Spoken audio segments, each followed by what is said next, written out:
Hello friends, welcome back to Sandhya's kitchen. Sandhya's ಕಿಚನಲ್ಲಿ ಇವತ್ತು easy lunch box recipe capsicum ಬಾತ್ ಹೇಗೆ ಮಾಡೋದು ಅಂತ ನೋಡೋಣ. ಸಿಂಪಲ್ಲಾಗಿ, ಕ್ವಿಕ್ಕಾಗಿ, ಟೇಸ್ಟಿಯಾಗಿ ಮಾಡುವಂಥ ರೆಸಿಪಿ ಇದು. ಬನ್ನಿ ಹೇಗೆ ಮಾಡೋದು ಅಂತ ನೋಡೋಣ. ಫಸ್ಟು ಒಂದು ಬಾಣಲಿಯಲ್ಲಿ 1 ಟೇಬಲ್ ಸ್ಪೂನಷ್ಟು ಕಡಲೆಕಾಯಿ ಬೀಜನ ಹಾಕ್ಕೊಂಡು ಲೋ ಫ್ಲೇಮಲ್ಲಿ ಫ್ರೈ ಮಾಡಿ. ಇದು ಸ್ವಲ್ಪ ಗೋಲ್ಡನ್ ಕಲರ್ ಆದಮೇಲೆ ಇದಕ್ಕೆ 1/2 ಟೀ ಸ್ಪೂನ್ ಕಡಲೆಬೇಳೆ, 1/2 ಟೀ ಸ್ಪೂನ್ ಉದ್ದಿನಬೇಳೆ, 1/2 ಟೀ ಸ್ಪೂನ್ ಜೀರಿಗೆ, 1 ಟೀ ಸ್ಪೂನ್ ಧನಿಯಾ ಕಾಳು, 1/2 ಟೀ ಸ್ಪೂನ್ ಬಿಳಿ ಎಳ್ಳು, 1/4 ಟೀ ಸ್ಪೂನಷ್ಟು ಪೆಪ್ಪರ್ ಕಾಳು, 1/4 ಟೀ ಸ್ಪೂನಷ್ಟು ಮೆಂತ್ಯ ಕಾಳು, ಇದನ್ನೆಲ್ಲ ಹಾಕಿ ಲೋ ಫ್ಲೇಮಲ್ಲಿ 5 ನಿಮಿಷ ಈ ರೀತಿ ಫ್ರೈ ಮಾಡ್ಕೊಳ್ಳಿ. ಇದಕ್ಕೆ 4 ರೆಡ್ ಚಿಲ್ಲಿ ಹಾಕಿ 2ರಿಂದ 3 ಸೆಕೆಂಡ್ ಫ್ರೈ ಮಾಡಿ. ಇವಾಗ ಸ್ವಲ್ಪ ಕರಿಬೇವು ಸೊಪ್ಪು ಹಾಕಿ ಮಿಕ್ಸ್ ಮಾಡಿಕೊಂಡು ಸ್ಟವ್ ಆಫ್ ಮಾಡಿ ಇದನ್ನು ಕಂಪ್ಲೀಟಾಗಿ ಕೂಲ್ ಮಾಡಿಕೊಂಡು ನೋಡಿ ಈ ರೀತಿ ಫೈನಾಗಿ ಪೌಡರ್ ಆಗಿ ಗ್ರೈಂಡ್ ಮಾಡ್ಕೊಂಡು ಇಟ್ಕೊಳ್ಳಿ. ಇವಾಗ ಒಂದು ಬಾಣಲಿಯಲ್ಲಿ 3 ಟೇಬಲ್ ಸ್ಪೂನ್ ಎಣ್ಣೆ ಬಿಸಿ ಮಾಡ್ಕೊಳ್ಳಿ.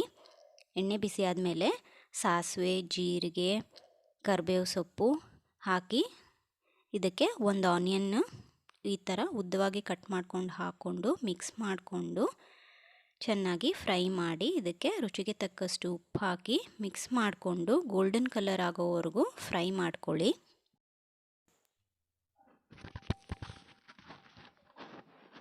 ಇವಾಗ 1/4 ಟೀ ಸ್ಪೂನಷ್ಟು ಅರಿಶಿನ ಹಾಕಿ ಚೆನ್ನಾಗಿ ಮಿಕ್ಸ್ ಮಾಡ್ಕೊಳ್ಳಿ. ಇದಕ್ಕೆ 2 ಕ್ಯಾಪ್ಸಿಕಮ್ ಈ ರೀತಿ ಉದ್ದಾಗಿ ಕಟ್ ಮಾಡ್ಕೊಂಡು ಹಾಕ್ಕೊಂಡು ಮೀಡಿಯಮ್ ಫ್ಲೇಮಲ್ಲಿ 5 ನಿಮಿಷ ಫ್ರೈ ಮಾಡ್ಕೊಳ್ಳಿ. ನೋಡಿ ಕ್ಯಾಪ್ಸಿಕಮ್ ಎಲ್ಲ ಚೆನ್ನಾಗಿ ಫ್ರೈ ಆಗಿದೆ. ಇವಾಗ ಇದಕ್ಕೆ ಬೇಯಿಸಿಟ್ಕೊಂಡಿರೋವಂಥ ಅನ್ನ, ಗ್ರೈಂಡ್ ಮಾಡ್ಕೊಂಡಿರೋವಂಥ ಪೌಡರ್, 1/2 ಟೀ ಸ್ಪೂನಷ್ಟು ಗರಂ ಮಸಾಲ ಪೌಡರ್ ಹಾಕಿ ಇದನ್ನೆಲ್ಲ ಚೆನ್ನಾಗಿ ಮಿಕ್ಸ್ ಮಾಡ್ಕೊಳ್ಳಿ. ನೋಡಿ ಅಷ್ಟೇ, ಚೆನ್ನಾಗಿ ಮಿಕ್ಸ್ ಮಾಡಿಕೊಂಡು ಒಂದು ಪ್ಲೇಟಲ್ಲಿ ತೊಗೊಂಡು ಸರ್ವ್ ಮಾಡಿ.